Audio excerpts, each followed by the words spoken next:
டெல்லியில் ஐஏஎஸ் பயிற்சி மையத்தில் 3 மாணவர்கள் உயிரிழந்தது தொடர்பான வழக்கை விசாரித்த உச்சநீதிமன்றம் பயிற்சி மையங்கள் மரணக்கூடங்களாக மாறிவிட்டது என்று சாடியுள்ளது.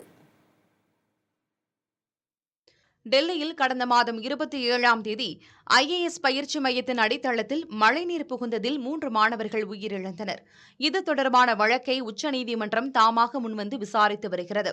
நீதிபதி சூரியகாந்த், உஜ்ஜல் புயான் ஆகியோர் அமர்வில் வழக்கு விசாரணைக்கு வந்தபோது, நாட்டின் பல்வேறு பகுதிகளிலிருந்து கனவுகளுடன் வரும் இளைஞர்களின் உயிர்கள் அலட்சியத்தால் பறிக்கப்படுவதாக நீதிபதிகள் வேதனை தெரிவித்தனர்.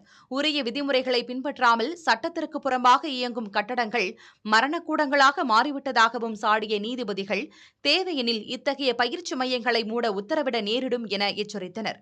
பயிற்சி மையங்களில் என்னென்ன பாதுகாப்பு விதிமுறைகள் உள்ளன என்பது குறித்து டெல்லி அரசும் மத்திய அரசும் பதிலளிக்க நீதிபதிகள் உத்தரவிட்டனர்.